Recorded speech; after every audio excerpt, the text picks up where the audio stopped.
اللہ اکبر اللہ اکبر.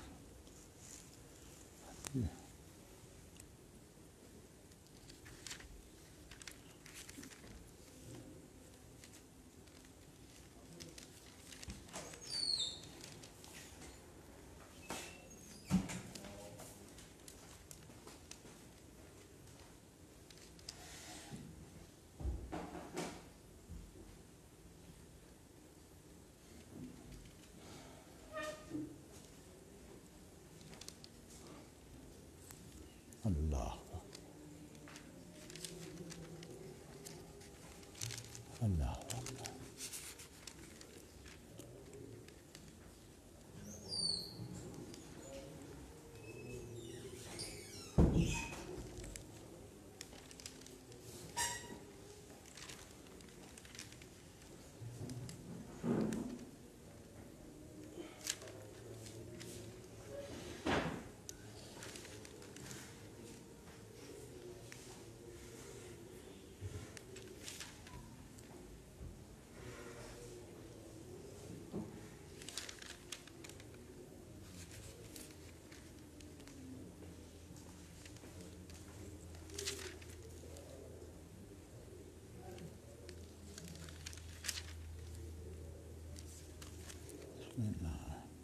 رب اشرح لي ويسر لي امري واحلل عقدة من لساني يفقهوا قولي اشرح لي صدري ويسر لي امري واحلل عقدة من لساني يفقهوا قولي امري واحلل لساني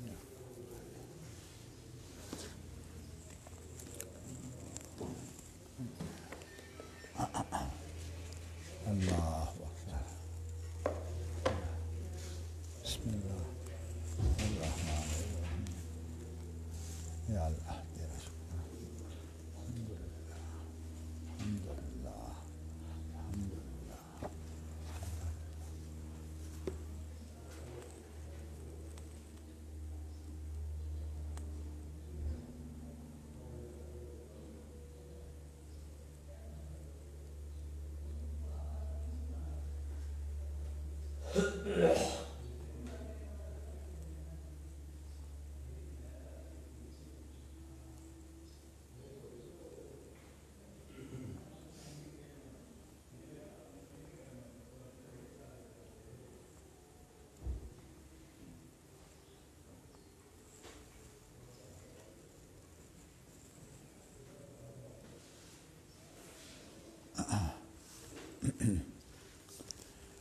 اللہ اکبر اللہ.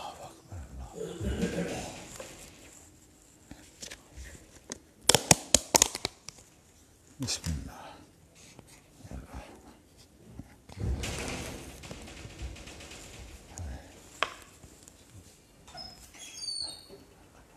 اصغر صاحب ایک تے کوئی ایتھے چاہیے ہے ڈبہ جی. دوسرا قسم کا وہ پانی ذرا سادہ لے آئے ٹھنڈا نہ ہوئے کوئی پانی دی لوڑ پہ دی بعد گلاس بسم اللہ.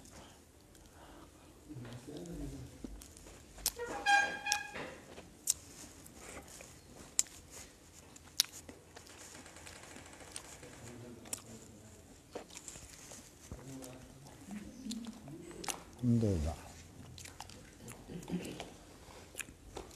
رب اشرح لي صدري ويسر لي يفقهوا قولي واجعل لي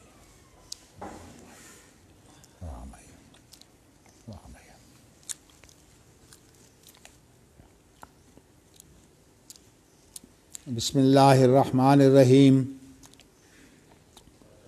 باب فی المشیئۃ والارادہ وقول اللہ تعالی تؤتی الملک من تشاء وما تشاءون الا ان یشاء اللہ.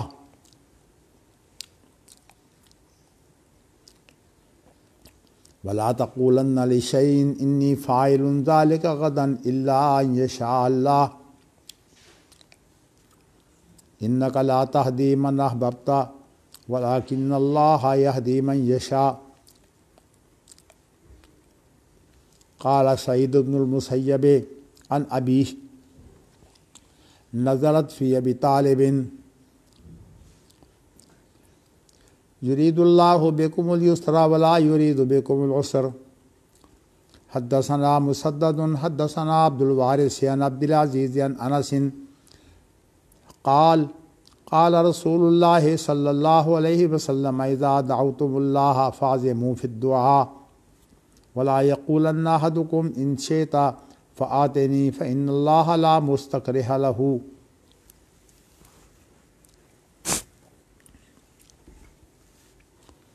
حدثنا ابو الیمان اخبرنا شعیب عن الزہری وحدثنا اسماعیل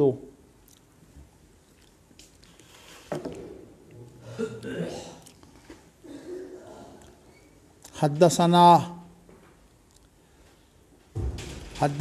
اخی عبد الحمید عن سلیمان عن محمد ابن ابی عتیق عن ابن شہاب عن علی ابن حسین ان حسین ابن علی علیہم السلام اخبرہ ان علی ابن ابی طالب اخبرہ ان رسول اللہ صلی اللہ علیہ وسلم ترکہ وفاطمۃ بنت رسول اللہ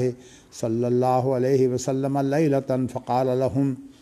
الا تصلون قال علی فقلت یا رسول اللہ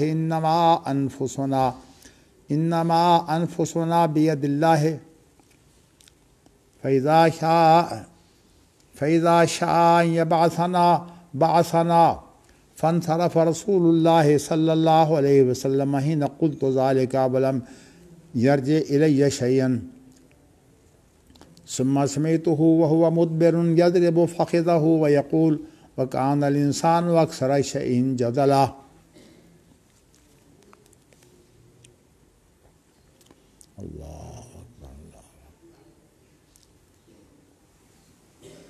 اقبال صاحب پیچھے کیوں رہ گئے ہیں؟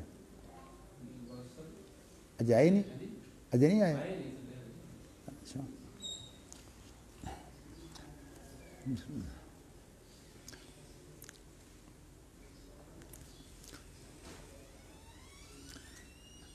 دو لفظ عربی زبان میں استعمال ہوتے ہیں اور ان کا مفہوم واضح ہے.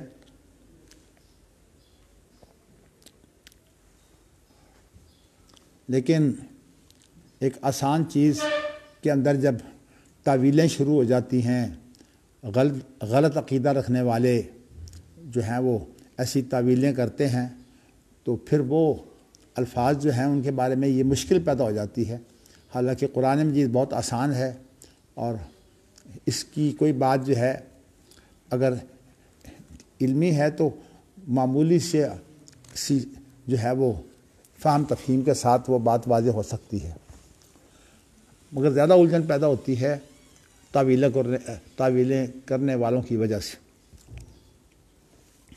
پہلے تو ظاہر ہے کہ امام بخاری کی یہ کتاب ہے اور امام بخاری کے دور میں جو الحاد کا شکار ہوئے لوگ تعویلوں کی وجہ سے، امام بخاری کے سامنے تو وہی لوگ ہوتے ہیں. اگرچہ اس کے بعد لمبی تاریخ ہے اور خاص طور پر دور جدید میں جو لوگ جو ہیں وہ پہلے ہی افکار کو ان کا صرف حلیہ بدل کر جو ہے وہ لے آتے ہیں. تو اس لیے پہلے افکار کو سمجھنے والا شخص جو ہے وہ ان کے حلیے کے باوجود ان کو اندر سے دیکھتا ہے، اور جب اندر سے دیکھتا ہے تو سمجھ آ جاتی ہے کہ یہ اصل میں وہی چیز ہے جو پرانی تھی اور اب یہ لوگ اس کو نئے انداز سے دھوکہ دے کر جو ہے وہ پیش کر رہے ہیں. مشیت کا لفظ جو ہے یہ شاء سے ہے. شاء کے معنی چاہنے کے ہوتے ہیں. مصدر کا یعنی شیعہ اور مشیعہ یہ مصدر ہیں، تو اس کے معنی چاہنے کے ہوتے ہیں. اور ارادہ جو ہے ایک چیز کا ارادہ ہوتا ہے. عربی زبان میں ارادہ چونکہ روت سے ہے یا ریادہ سے ہے، یعنی یہ اس کے مصادر ہیں۔ اس اعتبار سے ارادے کے اندر ایک تلاش بھی پائی جاتی ہے، یعنی انسان کو جب کوئی ارادہ کرتا ہے تو تلاش یہ ہوتی ہے کہ یہ میرا ارادہ جو ہے یہ پورا ہو جائے۔ انسان ارادہ کرے پھر بھی، اور چونکہ یہ عربی زبان کے الفاظ ہیں اور ان کا جو مفہوم عربی زبان میں ہے وہ معنی تو معلوم ہے، یعنی جو سلفی تعبیر کے مطابق المعنی معلوم والکیف مجہول، معنی تو اس کا معلوم ہے، مشیت کا معنی بھی معلوم ہے اور ارادے کا معنی بھی معلوم ہے۔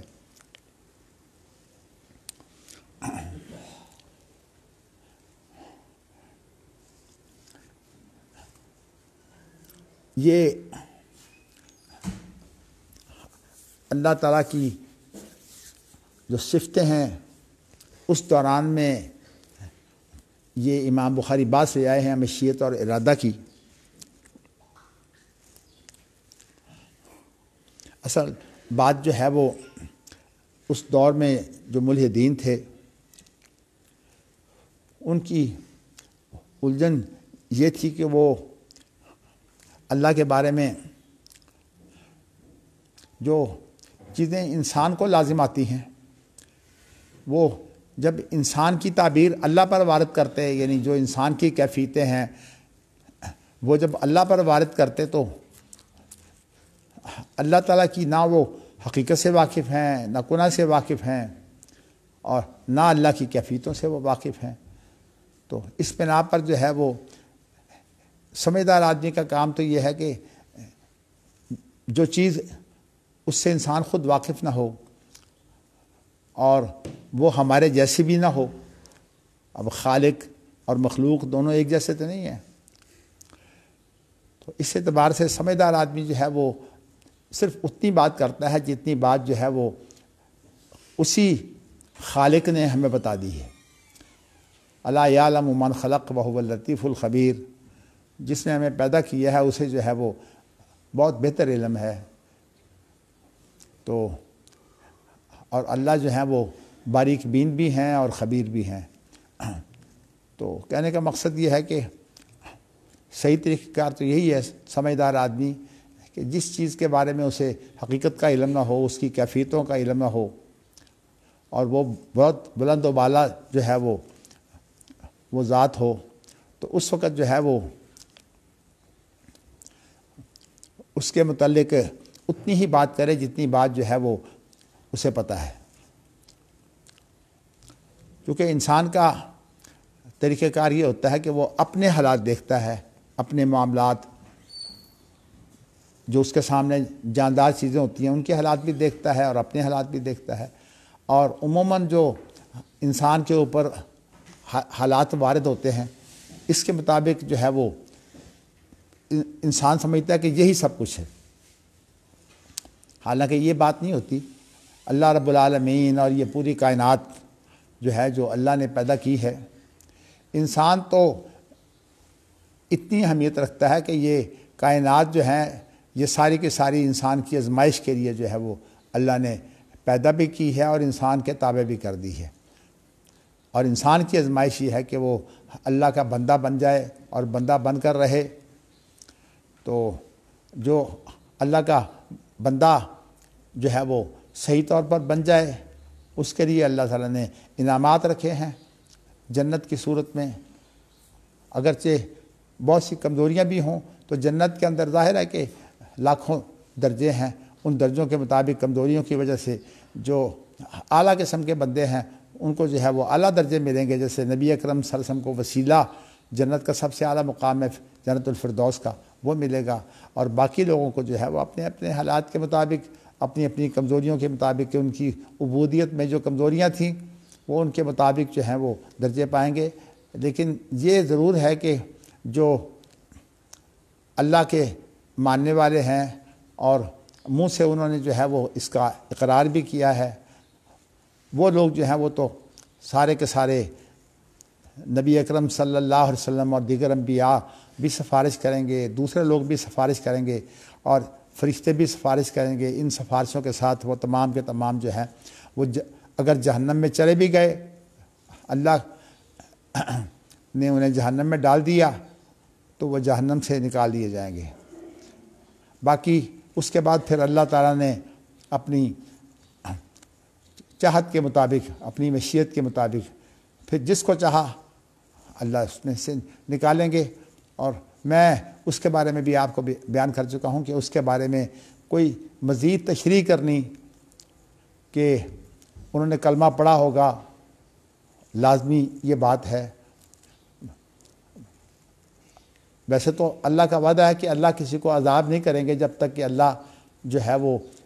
اپنے رسول بھیج کر جو ہے ان کو بشارت بھی نہ دے دیں جنت کی، اور اس طرح جو ہے وہ جہنم سے ڈرا بھی نہ دیں۔ لیکن اللہ کی جو مشیت ہے، چونکہ تمام کی سفارشوں کے بعد اور سب کی کارگزاری جو کچھ بھی تھی، تمام انبیاء اور تمام رسول محمد الرسول اللہ صلی اللہ علیہ وسلم کے واسطے سے جو ہے وہ سفارش ہوگی مقام محمود پر، اس کے بعد جو ہے وہ کلمہ پڑھنے والے تو سارے نکل آئیں گے۔ پھر اس کے بعد جو دوسرے لوگ نکلیں گے وہ اللہ کے علم میں ہے۔ ہم تو صاف سی بات ہے کہ چونکہ اللہ تعالیٰ نے ایک مٹھی جو ہے وہ ڈالنی ہے، اب اللہ کی مٹھی جو ہے جس کے اندر آسمان زمین جو ہے وہ آ جاتے ہیں، وَقَبْضَتُهُ يَوْمَ الْقِيَامَةِ وَالسَّمَاوَاتُ مَطْوِيَّاتٌ بِيَمِينِهِ، قیامت کے دن اللہ ایک مٹھی میں لیں گے۔ تو اتنی وہ مٹھی جو ہے وہ بڑی ہے کہ اللہ جن کو چاہیں گے وہ اس مٹھی میں آ جائیں گے۔ اب وہ ہوں گے کیا؟ وہ اللہ تعالیٰ کی جس کی بھی چاہت ہوگی اللہ اس چاہت کے مطابق ان کو نکال لیں گے، اور پھر یہ سارے کے سارے جو ہیں وہ جنت میں چلے جائیں گے۔ تو مقصد میرا یہ ہے کہ جنت کے اندر وہ لوگ بھی جائیں گے جو اوروں کی سفارش سے جو ہے وہ جنت میں جائیں گے، اور اس کے بعد پھر ارحم الراحمین کی مٹھی کے نتیجے میں جو لوگ جو ہیں وہ جنت میں چلے جائیں گے۔ ان میں ظاہرہ درجوں کا تو فرق ہوگا، ان کو ویسے اس تعارفین کا یہ ہوگا کہ یہ وہی ہیں جو جہنم میں تھے، ان کو جہنمیون جو ہے لقب سے بھی ان کو بولا جائے گا۔ بلکہ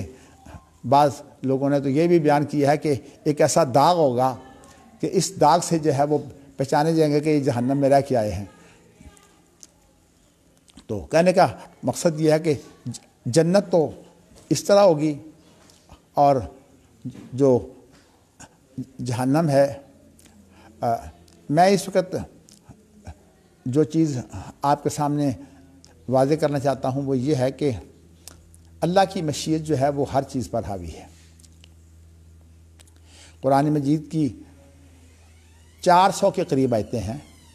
400 کے قریب آیتیں ہیں جن کے اندر اللہ نے اپنی مشیت کا، اپنی چاہت کے نفاذ کا ذکر کیا ہے، اور اللہ کی مشیت میں کوئی چیز حائل نہیں ہو سکتی۔ اب چونکہ انسانوں کی جو زندگی ہے اس کے 2 حصے ہیں، اور مخلوق جو ہے وہ تو اللہ تعالیٰ کی جو تکوینی قدرت ہے اور مخلوق کے لیے تو وہ کافی ہے۔ لیکن چونکہ انسان کو اللہ تعالیٰ نے اختیار دیا تھا اور انسان اللہ کی امانت کا جو ہے وہ ذمہ دار بنا ہے، اس اعتبار سے انسان کی آزمائش ہے۔ تو اس آزمائش کے اندر 2 چیزیں شامل ہیں۔ ایک تو انسان کی جو زندگی کے وہ پہلو ہیں جو اللہ تعالیٰ کے اختیار میں ہیں، وہ تمام کے تمام جو پہلو ہیں وہ تو اللہ کے اختیار سے ہی پورے ہوتے ہیں۔ لیکن چونکہ انسان کی آزمائش ہے، اس اعتبار سے انسان کا ایک تھوڑا سا اختیار ایسا موجود ہے کہ اس اختیار کو جو ہے اگر اچھی صورت میں استعمال کرے گا تو جنت میں جانے کا مستحق بن جائے گا، اور اگر بری صورت میں استعمال کرے گا تو وہ جہنم میں جانے کا مستحق ہوگا۔ اور یہ چونکہ مسئلہ تقدیر اور تدبیر کا ہے تو اس لیے اس کے معاملے میں آپ کو بتا چکا ہوں کہ صحیح بات یہ ہے کہ ہم یہ مانتے ہیں کہ انسان کو کچھ اختیار ہے، لیکن اس کی کیفیت کیا ہے؟ کہیں اللہ کے اختیار کی حد بندی ہے اور اس کے بعد انسان کا اختیار شروع ہوتا ہے، یہ کام جو ہے یہ غلط ہے۔ اس کے بارے میں بھی ہم یہی کہیں گے کہ چونکہ انسان کو جزا اور سزا ملنی ہے، اس اعتبار سے کوئی اس کا اختیار تو ہے، لیکن اللہ کی تقدیر کے ساتھ جو انسان کی جو تدبیر ہے اس کی حد بندی کوئی نہیں ہو سکتی۔ یہ بھی ایسی ہے کہ اللہ کو یہ پتہ ہے کہ انسان کا اختیار جو ہے وہ کتنا ہے، تو اس لیے ہمیں یہی سکھایا گیا ہے کہ جن چیزوں کے بارے میں جو ہے وہ آپ علم تھوڑا ہونے کی وجہ سے کوئی نہ تسلی کر سکتے ہیں، نہ کسی کو تسلی کرا سکتے ہیں، ان کے بارے میں جو ہے وہ آپ ایمان لائیں اور کیفیت جو ہے وہ اللہ کے سپرد کریں۔ تو تقدیر اور تدبیر کے مسئلے میں میں نے آپ کو یہ بتایا ہوا ہے کہ اس مسئلے میں حد بندی کی جو باتیں ہیں نا، لوگ اس کے اندر بہت گمراہ ہوئے ہیں، اس لیے حد بندی کی کوشش نہیں ہونی چاہیے۔ صرف تصور کے طور پر اتنی بات درست ہے کہ انسان کو کچھ اختیار ہے اور اسی اختیار کی بنا پر جزا اور سزا ہے۔ دیکھیے نا، یہ جہنم اور جنت جو ہے فرشتوں کے لیے نہیں ہے، انسان اور جنوں کے علاوہ کسی اور مخلوق کے لیے نہیں ہے یہ جنت اور دوزخ۔ تو اس کا مطلب یہ ہے کہ ان کے پاس کوئی اختیار ہے، انسانوں اور جنوں کے پاس۔ تو اس بنا پر اس اختیار کا صحیح استعمال یا غلط استعمال وہ ان کو مستحق بناتا ہے جنت کا یا جہنم کا۔ تو اس بنا پر جو ہے وہ بات صرف انسان کے بارے میں ہو رہی ہے، لیکن میں نے جو ہے وہ ایک بات تو یہ ہے کہ انسان کی زندگی جو ہے وہ کیا ہو، اچھی زندگی اسے صالح زندگی کہتے ہیں، اور جو بری زندگی ہے وہ ظاہر ہے کہ وہ فسق و فجور کی زندگی ہے، جس کو جو ہے وہ تالے کہتے ہیں، تالے۔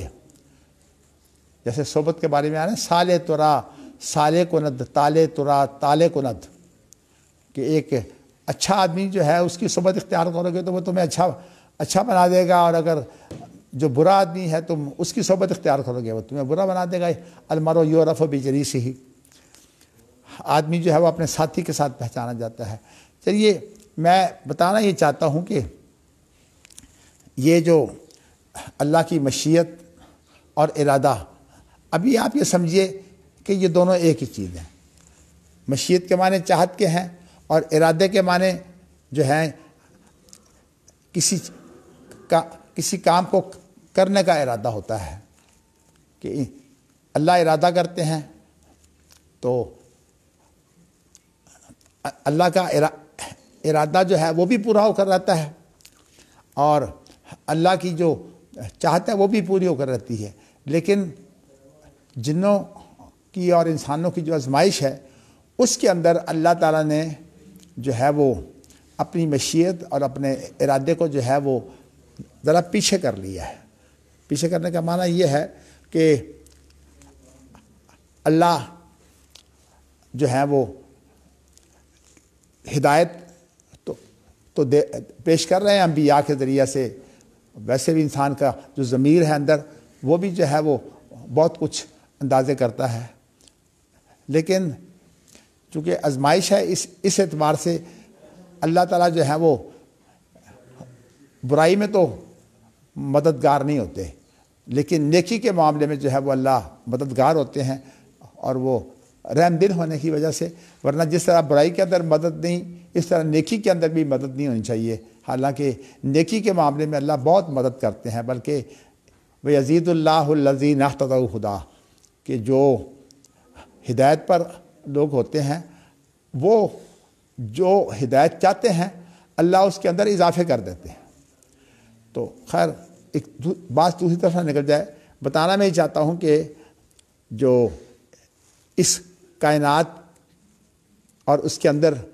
جو بھی مخلوق ہے وہ تو تمام کی تمام جو ہے وہ انسانوں کے تابع ہے۔ اب انسان اور جنات، میں اس لیے بار بار جنات کا اس کو نام لے رہا ہوں کہ جنات کی بھی آزمائش ہے اور انسانوں کی بھی آزمائش ہے، اور اگرچہ میں یہ بات واضح کر چکا ہوں کہ نبی تو جنات کے بھی وہی ہیں جو انسانوں کے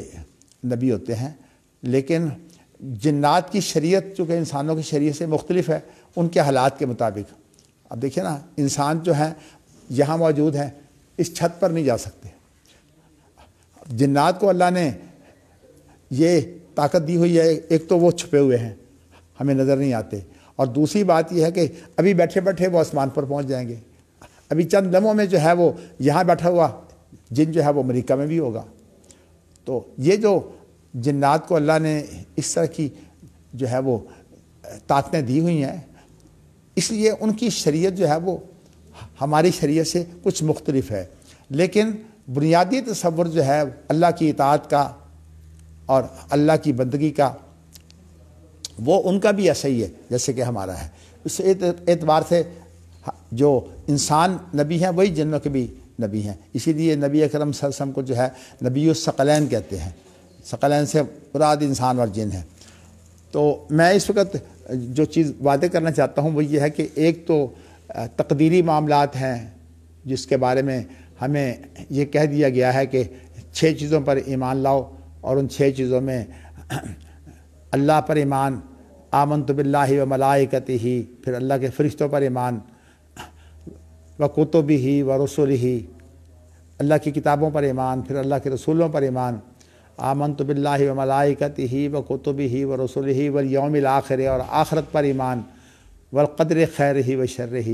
اور یہ ہے کہ جو اچھی اور بری تقدیر ہے اس پر ایمان، یہ ہماری ایمانیات میں شامل ہے۔ تو اللہ تعالیٰ کی قدرت کا جہاں تک معاملہ ہے اس پر تو ہم ایمان لاتے ہیں۔ اب اللہ کا جو ہے وہ تقدیری معاملہ، اس کے علاوہ جو اللہ نے انسان کی آزمائش کے لیے رہنمائی تو انسان کو دی ہے، اور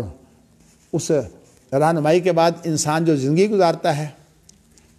اس کے اندر میں آپ کو بیان کر چکا ہوں انسان کی اختیار کی بات۔ لیکن اب اللہ تعالیٰ نے جو انسان کو ہدایت دی ہے اور جو رہنمائی دی ہے کہ تم یہ کام کرو تو یہ اچھے کام ہیں اور تمہیں جنت ملے گا، اور یہ کام کرو گے تو یہ برے کام ہے، تم جہنم میں جاؤ گے، تو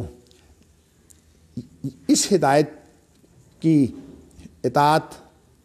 اور تعمیل کے سلسلے میں انسان کی آزمائش ہو رہی ہے۔ تو کہنے کا مقصد یہ ہے کہ اس کو کہتے ہیں تکوینی امور جن کا تعلق تقدیر سے ہے، اور جو امور جو ہیں وہ اللہ کی ہدایت ہے لیکن انسان کو اختیار ہے کہ وہ شکر گزار ہو، انا ہدیناہ السبیل اما شاکرا و اما کفورا، اس کو جو ہے وہ تشریعی امور کا کہتے ہیں۔ ویسے لفظ کونی بھی شرعی بھی اس طرح کے الفاظ استعمال ہوتے ہیں۔ تو کہنے کا مقصد میرا یہ ہے کہ اللہ تعالیٰ کی مشیت اور ارادہ، اس کی جو ہے وہ 2 صورتیں ہیں۔ ایک تو تکوینی ہے جس کا تعلق اللہ کی پیدائش سے ہے،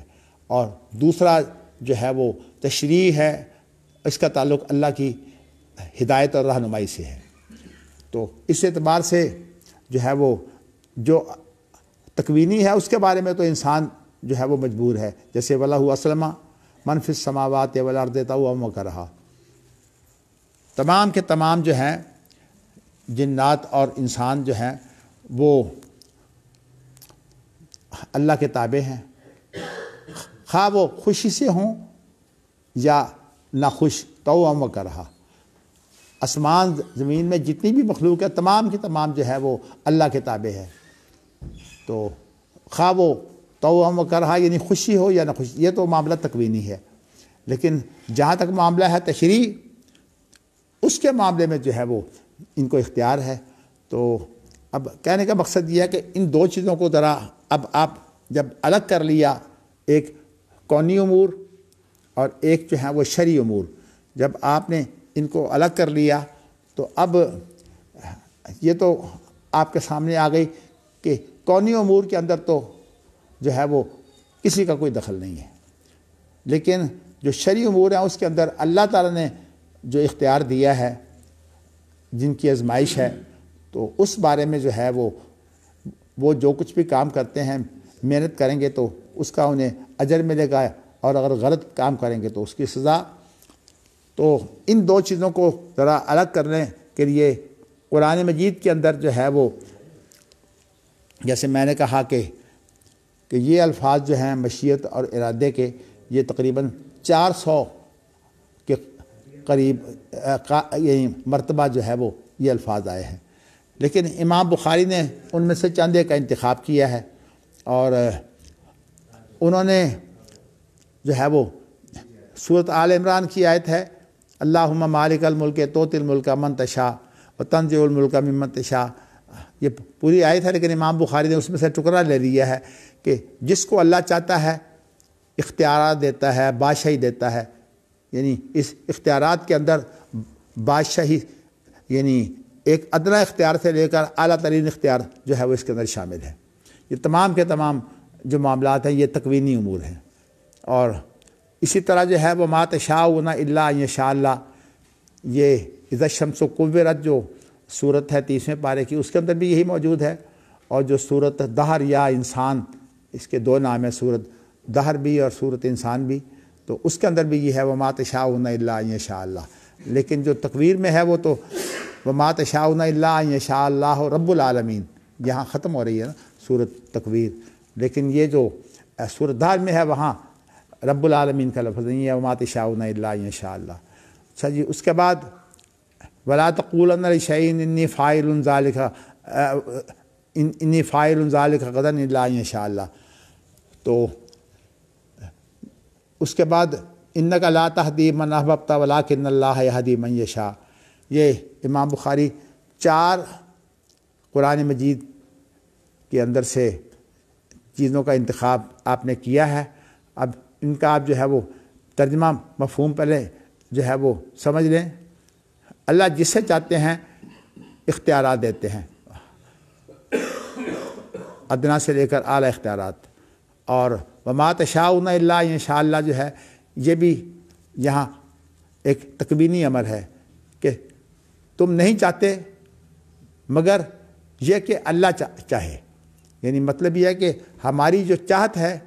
وہ بھی اللہ کی چاہت کے تابع ہے، یعنی یہ تکوینی امر ہے، یعنی ہم جو ہے وہ کوئی ایسی یعنی ایک تو کرنے کی بات ہے نا، کرنا چھوڑ کے ہم چاہ بھی نہیں سکتے، یعنی تکوینی طور پر جو تقدیری طور پر ہم اللہ تعالیٰ کی جو مشیت ہے ہم اس کے پابند ہیں، یہ تکوینی بات ہے، شرعی بات نہیں ہے۔ تکوینی بات کونی بات یہی ہے کہ ہم اللہ کی مشیت کے جو ہے وہ پابند ہیں۔ اسی لیے یہ کہا ہے کہ ولا تقولن لشیء انی فاعل ذلک غدا الا ان یشاء اللہ، کسی چیز کے بارے میں تو یہ نہ کہہ کہ میں اس کام کو جو ہے وہ کل کروں گا، مگر یہ کہ اللہ چاہے گی نہیں۔ انشاءاللہ کا لفظ اگر کہہ دو تو پھر تمہارے لیے جو ہے یہ صحیح طریقہ کار ہے، اور اگر جو ہے وہ انشاءاللہ کا لفظ نہیں کہتے، اللہ کی مشیت کا تم اس وقت جو ہے وہ اقرار نہیں کرتے، ذکر نہیں کرتے، تو اس کام کے اندر پھر بے برکتی ہوتی ہے، برکت نہیں ہوتی۔ اور اس کے واقعات کئی امام بخاری احادیث میں جو آگے آ رہی ہیں اور پیش کریں گے، لیکن یہاں جو ہے وہ صرف میں نے آپ کو یہ بتایا ہے کہ یہ بھی جو ہے وہ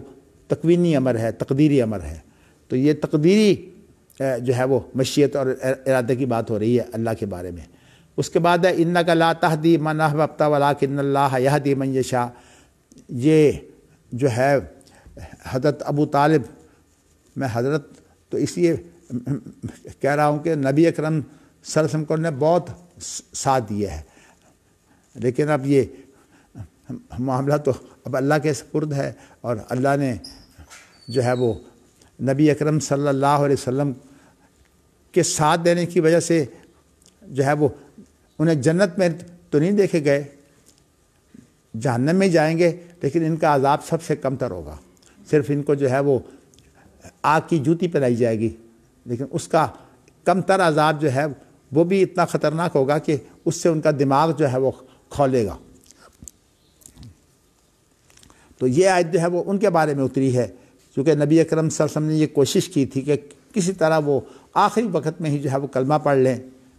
تو اس وقت جو دوسرے بڑے بڑے سردار پاس بیٹھے ہوئے تھے ان کی وجہ سے جو ہے وہ انہوں نے کلمہ کوئی نہیں پڑھا اور ان کی خوشی کا جو ہے وہ دھیان رکھا اور یہی کہا کہ اموت علی ملت عبد المطلب، میں عبد المطلب کی ملت پر جو ہے وہ جان دیتا ہوں۔ اسی لیے نبی اکرم صلی اللہ علیہ وسلم غم کے باوجود آپ جو چاہتے تھے وہ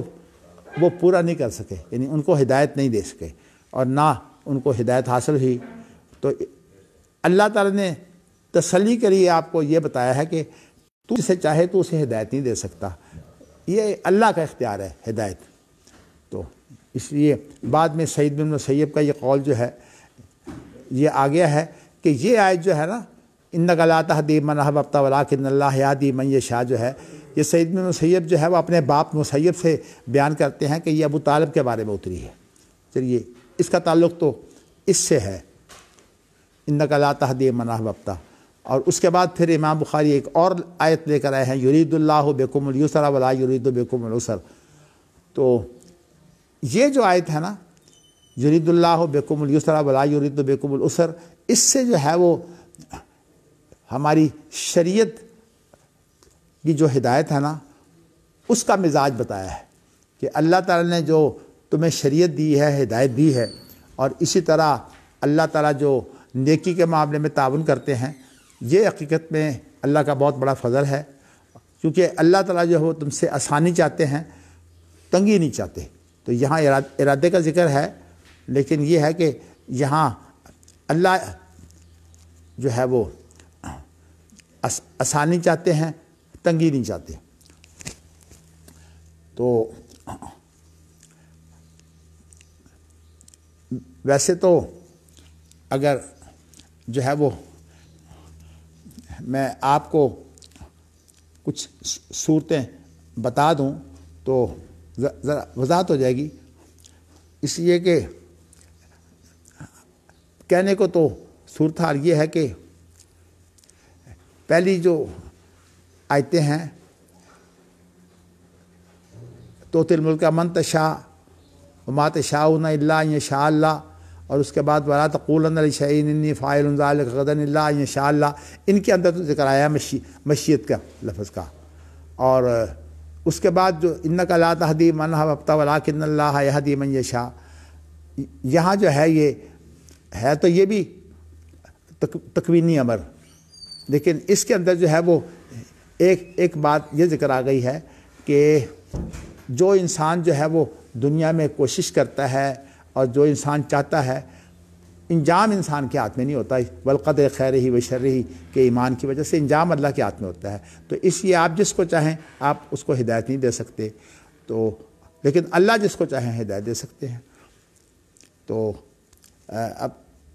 اس آیت کے اندر تو نہ لفظ مشیت کا موجود ہے نہ ارادے کا، لیکن اس سے جو اگلی آیت سعید بن مسیب کے حوالے سے لائے ہیں تو اس کے اندر جو ہے وہ لفظ ارادہ موجود ہے کہ یرید اللہ بکم الیسر ولا یرید بکم العسر۔ لیکن میں نے آپ کو بتایا کہ قرآن مجید کے اندر ارادہ اور مشیت کا لفظ جو ہے وہ ایک ہی معنوں میں تقریباً استعمال ہوا ہے، کہیں اللہ تعالیٰ نے جو ہے وہ لفظ ارادہ کو استعمال کر لیا ہے اور کہیں جو ہے وہ اللہ نے لفظ مشیت کو استعمال کر لیا ہے۔ مگر میں ایک آپ کو لغوی طور پر ایک وضاحت اس لیے کہ یہ دیتا ہوں کہ عام طور پر جو کتابیں جو ہے وہ لکھی گئی ہیں امام بخاری کے کتاب التوحید پر، کیونکہ یہ مسئلہ بہت ہی باریک ہے تو اس لیے کئی مغالطے پیدا ہوتے ہیں۔ مثال کے طور پر اہل سنت کا جو ہے وہ یہی عقیدہ ہے کہ مشیت اور ارادہ جو ہے یہ قرآن مجید میں تکوین کے بارے میں بھی استعمال ہوتا ہے، یعنی تقدیری معاملات میں بھی استعمال ہوتا ہے، اور جو تشریعی معاملات ہیں جس کے اندر انسان کو بھی کچھ اختیار ہے اس کے بارے میں بھی استعمال ہوتا ہے۔ لیکن یہ کہنے کے بعد عام طور پر یہ وضاحت جو ہے وہ کتابوں میں موجود نہیں ہے۔ باقی دیکھیے کوئی انسان جو محنت کرتا ہے، میں تو اللہ کا فضل ہی سمجھتا ہوں، باقی یہ بھی بات ہے کہ اپنی محنت اور کوشش یا سوچ و بچار جو ہے اس پر جو ہے وہ کوئی معصوم تو کوئی بھی نہیں ہے، لیکن یہ ہے کہ اللہ سے دعا بھی کرتے ہیں اور اس کے ساتھ ساتھ اگر کوئی چیز موجود ہے تو وہ اللہ کا فضل سمجھیے، اور اس کے ساتھ یہ کہنا بڑا ضروری ہے جہاں انسان کی اپنی کوشش ہو، اجتہاد اپنا موجود ہو، اپنی محنت موجود ہو، کہ واللہ عالم بالصواب، اللہ کو صحیح علم ہے۔ ہماری یعنی اس وقت جو میں چیز آپ کو بتانے لگا ہوں یہ میری اپنی سوچ و بچار ہے، مختلف کتابوں سے میں نے مطالعہ کر کے جو اخذ کی ہے وہ یہ ہے کہ لغوی اعتبار سے یہ دونوں لفظ مترادف ہیں، یعنی ارادہ اور مشیت، یعنی تقدیر کے بارے میں بھی استعمال ہوتے ہیں اور تشریع کے بارے میں بھی استعمال ہوتے ہیں، لیکن ان کا تھوڑا سا فرق بھی ہے۔ وہ لغوی اعتبار سے فرق یہ ہے کہ جس کو آپ مترادف کہتے ہیں نا، مترادف کے معنی یہ نہیں ہوتے کہ بالکل 100% ایک۔ مترادف کا جو لفظ ہے یہ استعمال ہوتا ہے کہ ایک آدمی سواری پر بیٹھا ہو اور اس کے پیچھے جو آدمی ہوتا ہے وہ اس کا ردیف ہوتا ہے، تو اس کا معنی یہ ہے کہ ایک سواری پر دونوں جو ہیں وہ موجود ہیں، تو اس لیے ان کے اندر وہ قریب المعنی ہوتے ہیں۔ بسا اوقات کوئی ان کا معمولی سا فرق ہوتا ہے، لیکن ایک سواری پر سوار ہونے کی وجہ سے سمجھا یہ جاتا ہے کہ یہ ایک ہی بات ہے، اس لیے کہ ایک ہی سواری نے دونوں کو اٹھایا ہوا ہے۔ لیکن ان کا تھوڑا سا فرق کیا ہے؟ جو مشیت ہوتی ہے چونکہ اس کے اندر اللہ تعالیٰ کی چاہت ہے، اس اعتبار سے مشیت کے اندر جو ہے وہ اللہ کی چاہت کے لیے کوئی تقدیم و تاخیر کی ضرورت نہیں ہے۔ مطلب یہ ہے کہ اللہ کی چاہت ہے اور یہ چاہت جو ہے وہ پوری ہو کر رہتی ہے، لیکن ارادے کے اندر جو ہے وہ تقدیم و تاخیر بھی ہوتی ہے۔ وہ کیسے؟ دیکھیے، انسان کی میں مثال دے کر آپ کو سمجھاتا ہوں کہ انسان ایک ارادہ کرتا ہے، وہ ارادہ جو کرتا ہے کبھی فوری پورا کر لیتا ہے اور کبھی اس کے اندر جو ہے وہ تاخیر ہو جاتی ہے، یعنی خود انسان جو ہے وہ ارادے کے اندر تقدیم و تاخیر کرتا ہے، لیکن جو چاہت ہوتی ہے، جو خواہش ہوتی ہے، وہ خواہش جو ہے وہ اسی طرح رہتی ہے۔ تو کہنے کا مقصد یہ ہے کہ لغوی طور پر ارادے کے اندر تقدیم و تاخیر بھی ہے، لیکن مشیت کے اندر تقدیم و تاخیر نہیں ہے، یعنی یہ مترادف ہونے کے باوجود جو ہے وہ ان کا جو ہے وہ تھوڑا سا فرق ہے۔ اور یہ چیز جو ہے میں نے آپ کے سامنے جو واضح کی ہے، ویسے تو میں نے آپ کو بتایا ہے کہ میں بڑی کوشش کرتا ہوں کہ ایک چیز کے بارے میں ایک جو اس کا پہلو ہے وہ واضح ہو جائے، اس لیے میں نے یہ پہلو واضح کر دیا ہے، لیکن ویسے مترادف ہونے کی بنا پر جو ہے جیسے میں نے آپ کو بتایا کہ تقدیری امور اس کے لیے لفظ مشیت کا بھی استعمال ہوتا ہے اور لفظ ارادے کا بھی استعمال ہوتا ہے، اسی طرح جو اس کے بعد تشریعی امور ہیں ان کے اندر جو ہے وہ قرآن مجید نے لفظ مشیت کا بھی استعمال کیا ہے اور ارادے کا لفظ بھی استعمال کیا ہے، اس اعتبار سے برابر ہے۔ اگرچہ جو گمراہ فرقے ہیں ان کے ہاں جو ہے یہ برابر نہیں ہے، تو اس اعتبار سے امام بخاری نے مشیت اور ارادہ کو جو ہے وہ اکٹھے ذکر کر کے جو ہے وہ اب یہ واضح کر دیا ہے کہ یہ مشیت اور ارادہ جو ہے وہ مترادف الفاظ ہیں۔ باقی جو میں نے آپ کو لغوی فرق تھوڑا سا بتایا ہے وہ اس کا لغوی فرق ہے، یہ بالکل ایسی ہے جیسے کہ کتاب کا لفظ، قرآن کا لفظ ہے، تو دونوں ہی مراد اس سے جو ہے وہ اللہ تعالیٰ کی شریعت ہے، لیکن یہ ہے کہ ان دونوں میں تھوڑا سا فرق بھی ہے۔ جیسے قرآن مجید میں بھی موجود ہے 11ویں سپارے میں جو سورۃ یونس ہے اس کے اندر وما کان ھذا القرآن ان یفتری من دون اللہ ولکن تصدیق کیسے ہے؟ نہیں، ایک جگہ پر لفظ اور ہے، وہ لفظ ہے کہ وہ تفصیل الکتاب لا ریب فیہ، ہاں وہ پڑھیے نا،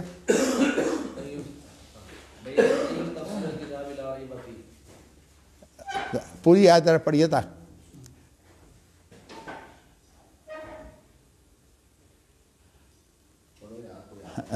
ماشاءاللہ یہ حافظ جو ہے نا، میں تو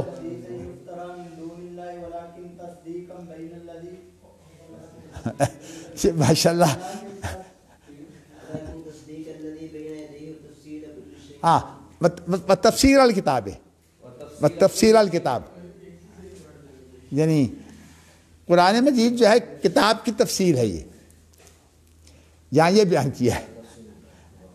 کہ وہی جو اللہ کی شریعت ہے اس کی تفسیر قرآن مجید میں موجود ہے۔ تو میں نے آپ کو یہ بتایا کہ مولانا عبدالرحمن کیلانی رحمہ اللہ بڑی ویسے انہوں نے محنت کی ہے، اللہ تعالیٰ جو ہے وہ ان کی قبر بھی جو ہے وہ اپنی زحمت سے بھرے اور ان کو اللہ جنت میں اعلیٰ مقام نصیب کرے۔ تو ان کی محنت جو ہے وہ اسی طرح اور محنت کرنے والے لوگوں کی داد دینی پڑتی ہے، پھر ان کے لیے دعائیں بھی نکلتی ہیں۔ ہمیں بھی اللہ تعالیٰ اس کی توفیق دے کہ ہم جو ہے وہ بہتر سے بہتر کام کر سکیں، اس لیے کہ علمی کام میں تو مسابقت بھی موجود ہے کہ انسان جو ہے مسابقت کرے، نیکی کے کاموں میں مسابقت جو ہے وہ مطلوب چیز ہے۔ تو اس لیے اس میں مسابقت جو ہے وہ اللہ کی خاص مہربانی سے ہی ہوتی ہے۔ تو باہر تو کوشش تو میں نے آپ کو بتایا ہے کہ میں بھی کرتا ہوں، جیسے اب آپ کو میں نے یہ وضاحت دے دی ہے۔ چلیے مزید میرا خیال میں اس کے بارے میں جو بات ہے، لیکن اتنا میں نے بتا دیا کہ یہ جو 4 آیتیں ہیں ان کا تعلق جو ہے وہ تو تکوینی امور سے ہے، اور یہ جو یرید اللہ بکم الیسر ولا یرید بکم العسر جو ہے اس کا تعلق جو ہے وہ زیادہ تر تعلق جو ہے اس کا تشریعی امور سے ہے۔ ویسے آپ کو یہ بتاؤں کہ اس کا ویسے تشریعی امور کے علاوہ تکوینی امور سے بھی اس کا ایک تعلق ہے۔ وہ یہ ہے کہ اللہ کا جو انسانوں سے رویہ ہے نا، وہ یہ ہے کہ ان مع العسر یسرا، ان مع العسر یسرا، کہ تنگی ایک ہوتی ہے اور آسانیاں 2 ہوتی ہیں۔ ایک تنگی سے پہلے آسانی اور ایک تنگی کے بعد آسانی، کیونکہ یسرا نکرہ ہے نا، تو اس اعتبار سے اللہ کا جو انسان سے معاملہ جو تکوینی ہوتا ہے اس کے اندر بھی ارحم الراحمین کا جو معاملہ ہے وہ یہی ہے۔ تو فازموا فی الدعاء، دعا کے اندر جو ہے وہ زور دے کر دعا کرو۔ عزم کا لفظ ہے نا، عزم کہتے ہیں زوردار ارادے کو۔ تو دعا ظاہر ہے کہ انسان کے ارادے کے نتیجے میں دعا ہوتی ہے۔ یہ دعا جو ہے یہ انشاء میں سے ہے نا، جو انشاء کی 10 قسمیں ہیں ان میں سے ایک دعا بھی ہے۔ تو انسان جب دعا کرتا ہے تو اس کے اندر پھر انسان جو ہے وہ زور پیدا کرے۔ تو جس دعا کے اندر زور ہوگا اس کو کہیں گے کہ وہ عظیمت والی دعا ہے۔ کہا کہ جب دعا کرو تو زوردار طریقے سے کرو۔ ولا یقول اللہ احدکم، تم میں سے کوئی یہ نہ کہے کہ اے اللہ اگر تو چاہے تو مجھے دے دے۔ مسلم کی روایت کے اندر جو ہے وہ اس کی اور طرح تشریح ہے کہ انسان اللہ سے یہ نہ کہے اگر تو چاہتا ہے تو مجھے معاف کر دے، اگر تو چاہتا ہے تو مجھ پر رحم کر دے۔ یہ مسلم کی روایت کے اندر اسی کی تشریح جو ہے وہ یوں موجود ہے۔ تو یہاں بھی مراد تو وہی ہے کہ اللہ سے مانگتے وقت، اس لیے یہ ان شیطہ کہنے کی ضرورت نہیں ہے، کیونکہ اللہ کو کوئی چیز مجبور کرنے والے نہیں ہے۔ کرنا تو اللہ نے وہی کچھ ہے جو اللہ کی مشیت ہوئی، جو اللہ کی چاہت ہوئی۔ تو اس لیے انسان جو ہے وہ اللہ سے دعا تو زوردار طریقے سے کرے تاکہ ایک تو اللہ سے اس کا تعلق مضبوط ہو، اور دوسری بات یہ ہے کہ زوردار طریقے سے دعا کرنے کا فائدہ یہ ہوتا ہے کہ انسان جو ہے وہ اس کو پھر قبولیت کی امید ہو جاتی ہے۔ اور یہ جو قبولیت کی امید ہے نا، یہ وہ گمان ہے کہ یہ اچھا گمان ہے۔ اور اللہ تعالیٰ نے حدیث قدسی کے اندر جو یہ بیان کیا نا کہ انا عند ظن عبدی بی، میں اپنے بندے کے گمان کے ساتھ ہوتا ہوں۔ اسی طرح حدیث میں آتا ہے کہ جب تم دعا کرو تو اس کے متعلق یہ یقین کرو کہ میری دعا قبول ہو جائے گی۔ تو اس طرح کا جو گمان ہے نا یہ بڑا مفید رہتا ہے۔ تو اس لیے دعا کے اندر اس گمان کو جو ہے ملحوظ رکھا ہے کہ دعا کرتے وقت جو ہے اس کے اندر کوئی کمزوری نہیں ہونی چاہیے، بلکہ انسان اتنی مرتبہ دعا کرے جب تک جو ہے وہ یہ سمجھے کہ میری تسلی ہو گئی ہے۔ تو نبی اکرم صلی اللہ علیہ وسلم جو ہے وہ جیسے فکیف اذا جئنا من کل امۃ بشہید وجئنا بک علی ہؤلاء شہیدا، ساری رات جو ہے وہ یہی پڑھتے رہے۔ اسی طرح جو ہے وہ اگر کوئی انسان جو ہے وہ ساری رات استغفار ہی پڑھتا رہے اور دعا کرتا رہے کہ اللہ مجھے معاف کر دے، اس لیے کہ استغفار کے بہت بڑے فائدے ہیں۔ استغفروا ربکم انہ کان غفارا یرسل السماء علیکم مدرارا ویمددکم باموال وبنین ویجعل لکم جنات ویجعل لکم انہارا ما لکم لا ترجون للہ وقارا۔ تو یہ آگے خود اس کی وجہ بیان کر دی ہے، فَإِنَّ اللَّهَ لَا مُسْتَكْرِهَ لَهُ، اللہ جو ہیں ان کو کوئی مجبور کرنے والا نہیں ہے۔ اس لیے جب اللہ کی مشیت جو ہے وہ تو اس نے پوری کرنی ہے۔ اب دیکھیے نا، اس کی مثال آپ لے لیں کہ کوئی چیزیں ایسی ہیں جو دعا سے ٹل نہیں سکتی۔ یہ الگ بات ہے کہ دعا سے اللہ ان کو پیچھے کر دیتا ہے، لیکن اب دیکھیے موت ہے، تو ایک تو تقدیر ہے، وہ تقدیر تو وہ ہے جس کے اندر یہ ہے کہ جو کچھ ہونا ہے، جو کچھ ہو چکا وہ لکھا گیا ہے،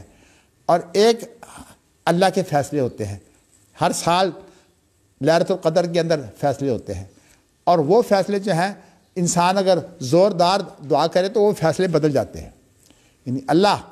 ان کو بدل بھی دیتے ہیں۔ تو اس لیے کہا جاتا ہے نا کہ قضاء جو ہے یہ بدل بھی سکتی ہے، لا يرد القضاء الا الدعاء، قضاء کو کوئی چیز نہیں بدلتی سوائے دعا کے۔ تو معنی یہ ہے کہ دعا اتنی زوردار چیز ہے کہ یہ جو اللہ تعالیٰ کے فیصلے ہوتے ہیں نا، ان فیصلوں کو بدل دیتی ہے۔ لیکن اس کا معنی یہ نہیں ہو سکتا کہ لوح محفوظ میں جو تقدیر موجود ہے اس کو بدل دے۔ اور ویسے آپ کو یہ بتاؤں کہ لوح محفوظ کے اندر یہ چیز بھی موجود ہوتی ہے کہ اس کے بارے میں جو ہے یہ فیصلہ کیا جائے گا، اور یہ دعا کرے گا تو اس فیصلے کو بدل دیا جائے گا۔ جیسے یہ آتا ہے نا کہ انسان جو صلہ رحمی کرتا ہے اس کی عمر لمبی ہو جاتی ہے، اسی طرح انسان جو ہے وہ اور اچھے کام کرتا ہے تو ان کے اندر برکت پڑتی ہے۔ تو یہ جو عمر لمبی ہونے کی بات ہے، اس کا معنی یہی ہے کہ ایک فیصلہ ہوتا ہے اس کے بارے میں، لیکن اس کی صلہ رحمی کی وجہ سے، اس نیکی کی وجہ سے اللہ اس کی عمر میں جو ہے وہ لمبائی پیدا کر دیتے ہیں۔ تو کہنے کا مقصد یہ ہے کہ یہ صرف قضاء جو ہے اس کے اندر تبدیلی آتی ہے، جو اصل لوح محفوظ میں جو تقدیر ہے اس کے اندر کوئی تبدیلی نہیں آتی، لیکن اس کے اندر یہ بھی ذکر ہوتا ہے کہ اس کے لیے یہ قضاء ہوگی یہ، اور وہ قضاء جو ہے اس کی دعا کی وجہ سے بدل دی جائے گی، اس لیے کہ یہ کام بھی تو اسی نے کیا نا۔ تو اس لیے جو بھی اس نے کیا ہے یا کرنا ہے وہ سارے کے سارے لوح محفوظ میں موجود ہے۔ چلیے جی آگے چلتے ہیں۔ تو عبارت میں پڑھ چکا ہوں، اب دوسری جو حدیث ہے اس کے اندر صرف اتنی بات میں واضح کر دوں فن حدیث کی روح سے کہ جو زوری ہیں امام بخاری جو ہے وہ ان کے درمیان اور زوری کے درمیان میں جو پہلی روایت ہے اس میں صرف 2 شخص ہیں، ابو الیمان اور شعیب، اور جو اس کے بعد ایک نئی روایت لائے ہیں اس کے اندر جو ہے وہ زوری اور امام بخاری کے درمیان میں 4 اشخاص ہیں۔ اسماعیل، اور اسماعیل نے جو ہے وہ یہ روایت لی ہے اپنے بھائی عبدالحمید سے، اور عبدالحمید یہ روایت لیتے ہیں سلیمان سے، اور سلیمان لیتے ہیں محمد بن ابی عتیق سے۔ تو پہلی روایت میں زوری کے درمیان امام بخاری کے درمیان 2 شخص ہیں، اور یہ جو دوسری روایت ہے اس کے اور زوری کے درمیان 4 شخص ہیں۔ ابن شہاب، یہاں امام بخاری نے لفظ ابن شہاب سے بیان کیا، یہ زوری کا ہی نام ہے ابن شہاب، تو اس لیے امام بخاری پہلے اس کو لائے ہیں جو عالی تھی، اور بعد میں اس کو لائے ہیں جو سافل تھی۔ اس کے بعد پھر سند دیکھیے ہے، تو ابن شہاب زوری جو ہیں وہ علی بن حسین سے، علی بن حسین جو ہیں یہ زین العابدین ان کا نام ہے، یہ علی بن حسین جو ہیں ان سے روایت کرتے ہیں، اور اس کے بعد جو ہے وہ جو بیان کرتے ہیں وہ اپنے باپ حسین سے بیان کرتے ہیں، حسین بن علی۔ اچھا، اب یہاں ایک لفظ آ گیا ہے علیہم السلام، کہ اب یہ سوال پیدا ہوتا ہے کہ یہ آپ علیہم السلام، ایک تو توجیہ میں آپ کو پہلے بتا چکا ہوں کہ حدیث کے اندر جو لوگ لکھنے والے ہیں یا چھپائی، اس کے اندر جو چھپوانے والے لوگ ہیں یہ جو صلی اللہ علیہ وسلم، رضی اللہ تعالیٰ عنہ، اور اسی طرح جو مختلف شخصیتوں کے بارے میں جو الفاظ آتے ہیں، یہ تابع یہ کام کرتے ہیں کہ وہ الفاظ لے آتے ہیں، اور ان کی کوئی یہ حیثیت نہیں ہوتی کہ یہ دلیل کے طور پر پیش ہوں۔ لیکن اگر یہ بات جو ہے مان لی جائے کہ یہ الفاظ جو ہیں یہ امام بخاری کے ہیں، تو ایک اس کی توجیہ یہ ہو سکتی ہے، دیکھیے نا، ایک کلمہ جب کسی وقت اس کے اندر جو ہے وہ مغالطہ پیدا ہو سکتا ہو، یا کوئی دوسرا جو ہے وہ کوئی ایسی تدبیر کرے کہ اس کلمے کے ذریعہ سے جو ہے وہ بگاڑ پیدا کرے، جیسے کہ منع کیا ہے کہ لا تقولوا رائنا وقولوا انظرنا، یعنی رائنا کا کلمہ چھڑا کر جو ہے وہ انظرنا کا لفظ جو ہے ان کو سکھایا ہے، تاکہ جو لوگ اس کے اندر کسی ہیلے بہانے سے جو ہے وہ اپنے دل کو خوش کر لیتے ہیں، اس کے برے معنی لے کر اس سے جو ہے وہ بچا جا سکے۔ اسی طرح اگر یہ سمجھ لیا جائے تو امام بخاری کے دور میں یہ صورتحال نہیں تھی جو ہمارے ہاں ہو چکی ہے۔ اب ہمارے ہاں تو پکے فرقے ہیں نا، یہ تو امام بخاری کا جو زمانہ ہے اس وقت تک تو بھی یہ فرقہ بندی پکی تھی نہیں، یہ فرقہ بندی پکی جو ہے یہ 4 صدی ہجری میں ہوئی ہے، اور امام بخاری تو 3 صدی ہجری میں 256 میں آپ کا انتقال ہو گیا ہے۔ اس وقت یہ فرقہ بندیاں نہیں تھیں، تو اس بنا پر جب اس طرح کی فرقہ بندی نہ ہو تو اگر امام بخاری بطور دعا جو ہے وہ ایسے کلمے کہہ بھی دیں جس سے محبت کا اظہار ہوتا ہو اہل بیت سے، تو اس میں حرج کوئی نہیں ہے۔ لیکن اب ہمارے ہاں جو صورتحال بن گئی ہے وہ بالکل اور بن گئی ہے، بلکہ صورتحال یہ ہے کہ حضرت حسین رضی اللہ تعالیٰ عنہ کو آج اگر کوئی نا امام، تو اس سے جو فرقہ بندی ہے اس سے یہ مغالطہ پیدا ہوتا ہے کہ شاید یہ بھی انہیں جو ہے وہ چونکہ شیعہ امام کو معصوم سمجھتے ہیں، تو اس لیے کہ یہ بھی شخص جو ہے وہ حضرت حسین کو معصوم سمجھتا ہے، اسی طرح امام علی کو کہہ دے تو اس سے بھی یہ مغالطہ پیدا ہوتا ہے کہ حضرت علی جو ہے وہ بھی معصوم ہے، حالانکہ نہ حضرت حسین معصوم ہے نہ حضرت علی معصوم ہے۔ تو معصوم جو ہے وہ صرف نبی ہوتا ہے، لیکن چونکہ شیعہ کا عقیدہ ہے کہ وہ اہل بیت کے جو ان کے امام ہیں خاص طور پر، اور وہ ان کو معصوم سمجھتے ہیں۔ اور ویسے میں آپ کو بتا چکا ہوں کہ اس کے اندر ان واقعات کا بڑا دخل ہے جو بعد میں پیش آئے، خاص طور پر حضرت حسین رضی اللہ تعالیٰ عنہ کے بارے میں جو کربلا کا واقعہ پیش آیا ہے، اس کے بعد جب جو ہے وہ لوگوں میں فرقہ بندی پکی ہو گئی تو اس وقت پھر ایسی صورتحال پیدا ہو گئی کہ لوگوں نے یہ قرار دے دیا کہ وہ ہیں ہی معصوم، حضرت علی بھی معصوم ہیں اور حضرت حسین بھی معصوم ہیں۔ لیکن آپ حیران ہوں گے کہ چونکہ حضرت حسین سے جو واقعہ پیش آیا ہے وہ بڑا مظلومیت کا تھا، اس اعتبار سے ہمدردی تو ٹھیک ہے، لیکن عقیدہ تو نہیں بگڑنا چاہیے کہ آپ ہمدردی میں جو ہے وہ انہیں معصوم سمجھ لیں۔ لیکن میں ذرا اشارہ کرنا چاہتا ہوں، شیعہ کے ہاں جتنے بھی امام، ان کے 12 امام ہیں جن کو وہ معصوم کہتے ہیں، وہ حضرت حسین کی اولاد ہے، جبکہ حضرت حسن رضی اللہ تعالیٰ عنہ کو وہ کہہ نہیں سکتے۔ لیکن انہیں بڑا دکھ یہ ہے کہ حضرت حسن نے جو ہے وہ امیر معاویہ کو خلافت کیوں دے دی، اس لیے حضرت حسن کی اولاد میں سے کوئی بھی نہیں ہے۔ اس سے آپ کو اندازہ ہوگا کہ یہاں اصل پیچھے واقعات کیا ہے، یعنی اس کا پس منظر جو ہے وہ بتا رہا ہے کہ بھئی اگر فضیلت کی بات ہے تو حضرت حسن تو بڑے بھائی ہیں، اور جو شیعہ کے ہاں جو عقیدہ ہے وہ یہ ہے کہ بڑے بھائی کا حق پہلے ہوتا ہے۔ تو اس بنا پر حضرت حسن کی اولاد میں سے اب کوئی امام کیوں نہیں ہے، اگرچہ اہل سنت کے نزدیک جو آخری امام مہدی جنہیں کہا جاتا ہے، وہ خیر وہ تو اپنا 12واں امام مہدی قرار دیتے ہیں نا کہ وہ موجود ہیں اور انہوں نے دوبارہ آنا ہے، لیکن اہل سنت کے ہاں جو ہے وہ امام مہدی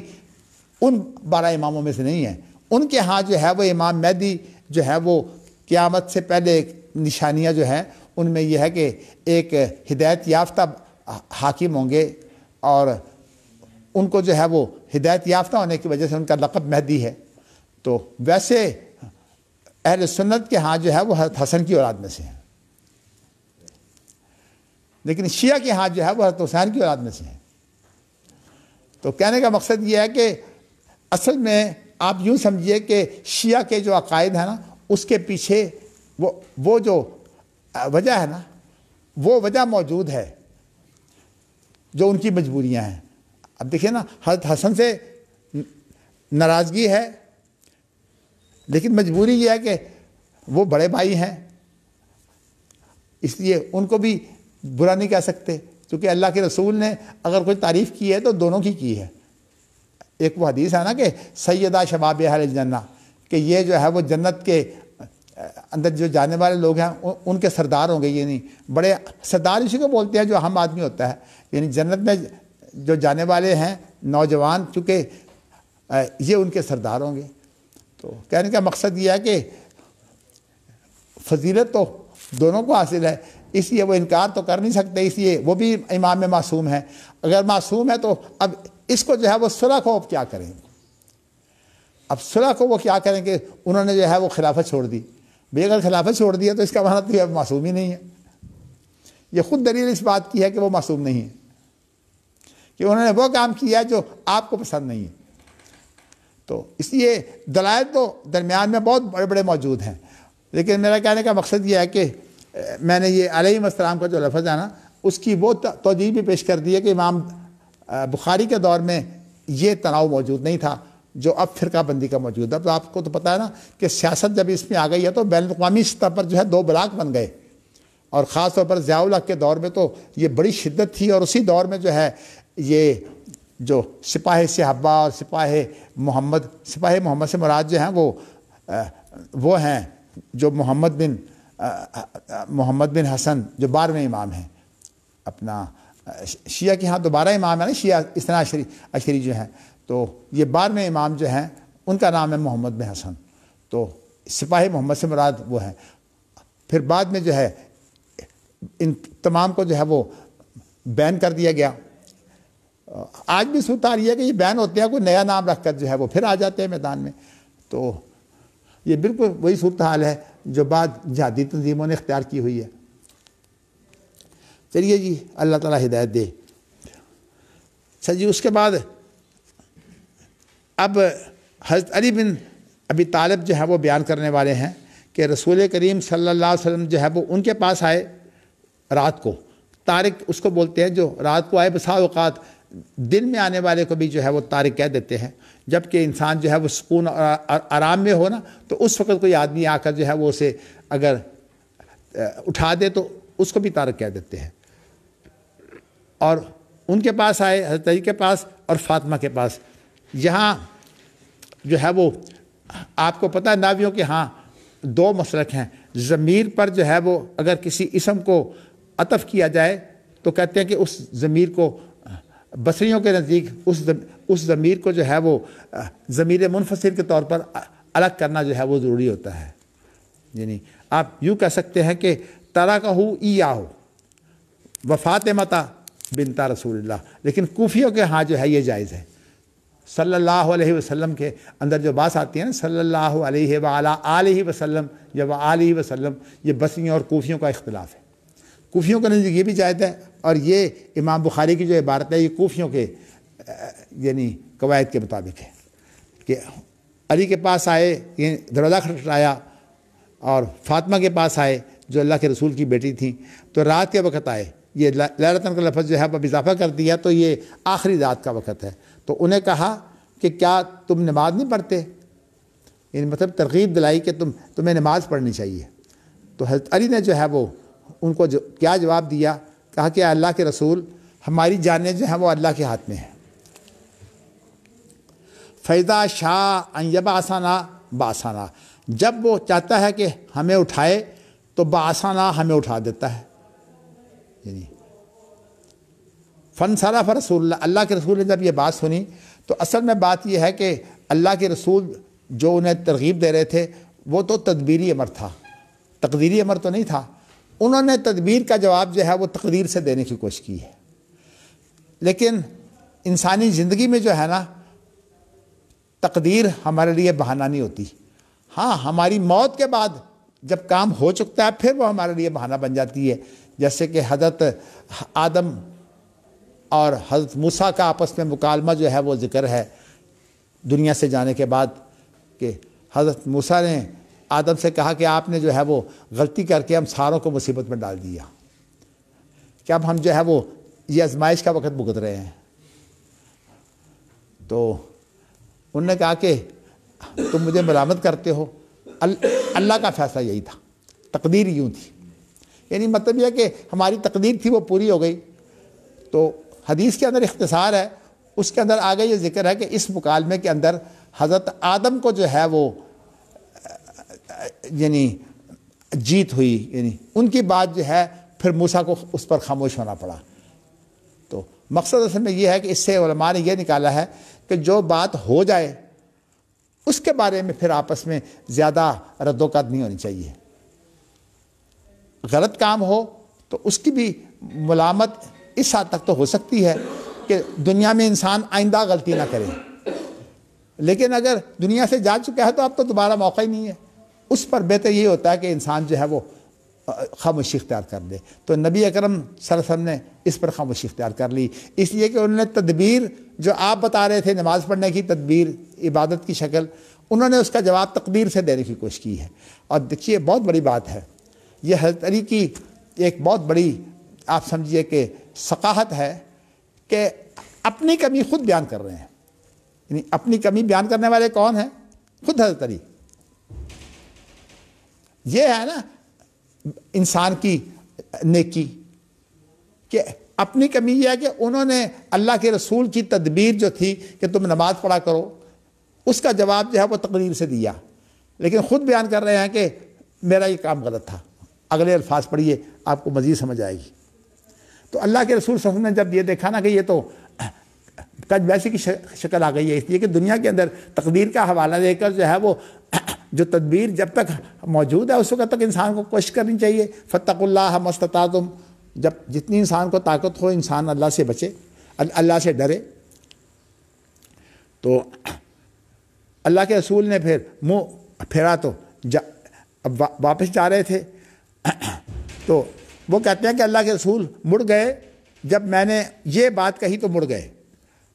اور ولم یرجع الیہ شیئا، مجھے کوئی جواب نہیں دیا، یعنی کسی چیز کو جو ہے وہ دہرایا نہیں۔ ثم سمعتہ، لیکن میں نے جو ہے وہ یہ تو دیکھا کہ آپ مڑ گئے ہیں، لیکن آپ سے میں نے یہ سنا کہ آپ یہ کہہ رہے تھے وَهُوَ مُدَبِّرٌ وَهُوَ مُدْبِرٌ، آپ جو ہیں وہ پیٹھ موڑ کر جا رہے تھے، یضرب فخذہ، اور اپنی جو ران ہے اس کے اوپر ہاتھ مار رہے تھے، اور ہاتھ مارتے ہوئے یہ کہہ رہے تھے کہ وَكَانَ الْإِنسَانُ أَكْثَرَ شَيْءٍ جَدَلًا، انسان جو ہے یہ بڑا جھگڑالو ہے۔ مجھے زیادہ اطمینان اس پر ہو رہا ہے کہ یہ ساری روایت حضرت علی نے بیان کی ہے، حالانکہ یہ بیان کر رہے ہیں اپنی غلطی بیان کر رہے ہیں۔ دیکھیے یہی وہ چیز تھی کہ جس کی وجہ سے اللہ تعالیٰ نے صحابہ کو ایک مقام بھی دیا ہے، اور ان کی وجہ سے پھر دین جو ہے وہ آگے پہنچا ہے۔ تو اللہ تعالیٰ نے اپنے نیک بندوں کو رکھا ہوا ہے۔ میں کہتا ہوں کہ یہ ان کی نیکی اور کمال یہ ہے کہ وہ اپنی برائی جو ہے وہ خود بیان کریں، لیکن جو آدمی جھگڑالو ہوتا ہے نا وہ پھر اپنی بات مانتا نہیں، وہ اور اس کے لیے جو ایک جھوٹ بول کر پھر 10 جھوٹ جیسے کہ اور بولے جاتے ہیں، 100 جھوٹ اور بولے جاتے ہیں نا اپنی بات کو سچ کرنے کے لیے، بالکل وہ انسان جو ہے جھوٹا ہوتا ہے وہ یہ کام کرتا ہے۔ اسی طرح جھگڑالو آدمی کا کام یہ ہے کہ وہ کوئی نہ کوئی دلیل لے آئے گا، اور حالانکہ تدبیر کا جواب تو تدبیر سے ہونا چاہیے۔ اور اگر کوئی بڑی بات ہے تو یہی انسان کہہ دے کہ اچھا میں اللہ سے دعا کرتا ہوں اللہ مجھے توفیق دے، بس اتنی بات ہی کافی ہے۔ اور یہ صالح مزاج آدمی کا یہی جواب ہوتا ہے کہ اگر اسے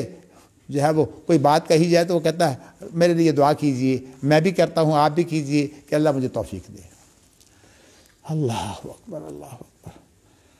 اچھا جی چلیے، آج بات حس میں بڑی لمبی ہو گئی ہے تو اس لیے یہیں تک رہنے دیتے ہیں، انشاءاللہ تعالی جو ہے وہ ویسے اگر آپ کا کوئی سوال ہے تو کر لیں، اس لیے کہ بات جو ہے وہ زیادہ سے زیادہ